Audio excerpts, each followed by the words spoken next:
Bonjour à tous, bienvenue sur ma chaîne. Merci pour votre écoute, votre présence et bienveillance. Sortir de l'ombre. Oui, mais qu'est-ce que c'est déjà l'ombre? On pense de suite aux ténèbres, au mal, à la peur, au noir, à cette pénombre qui nous empêche de voir. Oui, de voir plus loin, qui nous freine si l'on ne décide pas de l'affronter. Pourtant, l'ombre fait partie de nous, oui, de chacun d'entre nous. Pourquoi? Eh bien, pour nous faire comprendre le bien et le mal, nous montrer sa différence. Sans cela, on ne pourrait pas évoluer, pas s'améliorer, pas ressentir la peine et la joie, la haine et l'amour, la maladie, la vie, le jour et la nuit. Voilà, qui nous permettent de nous activer ou de nous reposer. Que serait notre vie, notre monde, si tout était parfait? Eh bien, rien. Que de l'ennui, donc pas de stimulation. Vous voyez, celle qui nous oblige à avancer, justement, quand tout va mal, qui affûte notre instinct, tous nos sens, toutes nos facultés. Vous voyez cette adrénaline que l'on ressent quand on se projette dans un beau projet. Oui, cette partie sombre permet de nous challenger, de sortir également de notre zone de confort, afin de montrer tout notre potentiel endormi jusqu'ici, toutes nos capacités, peut-être aussi pour aider des personnes ayant besoin de cette noirceur, pour elles-mêmes avancer sur leur chemin. L'ombre et la lumière sont associées, d'où naît l'équilibre, sans que l'un ne domine l'autre. Elles sont complémentaires. Et si l'un prend plus de place, c'est là qu'intervient le chaos, les complications, les désillusions, les doutes, les mensonges, la maladie, donc le déséquilibre. Oui, ce déséquilibre nécessaire pour créer à nouveau l'osmose des deux polarités, ces deux facettes en nous qui ont été affaiblies à un moment donné, pour que vous vous rendiez compte qu'il y avait des modifications à faire ici, maintenant. Sinon, on reste statique, mou, triste, sans but, sans ces changements importants.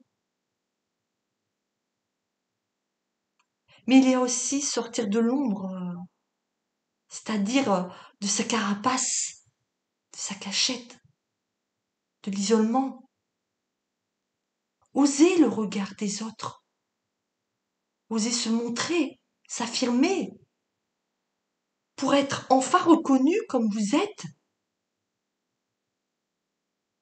Il y a un temps pour tout, celui de l'introspection, celui pour s'aimer, parce qu'à partir du moment où l'on commence à montrer qui l'on est, on sort alors des préjugés. de la mesquinerie des gens jaloux de votre courage d'être cette belle personne, cette belle énergie,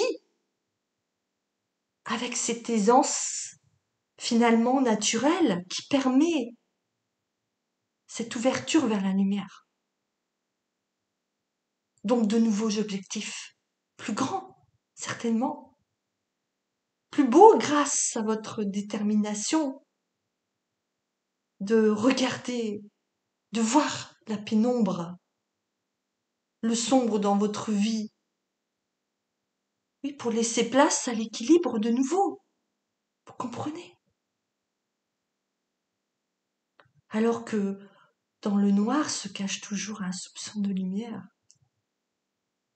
Oui, celle qui s'installe progressivement à partir du moment où l'on accepte de travailler sur soi,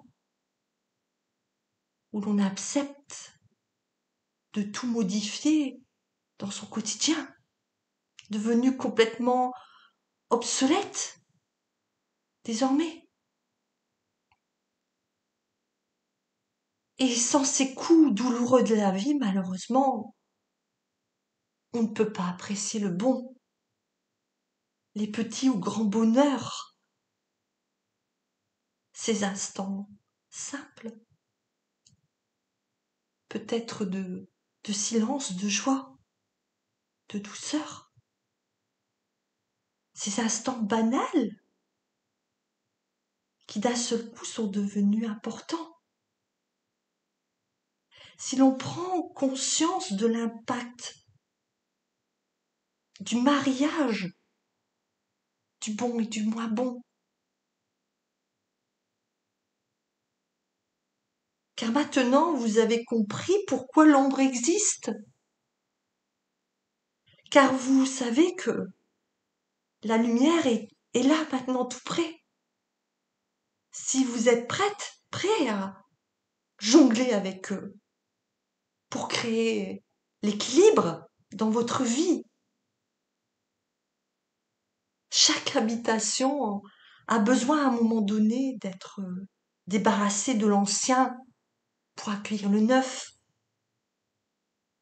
Ce qui était bon il y a 20 ans, 10 ans, en arrière ne l'est plus aujourd'hui.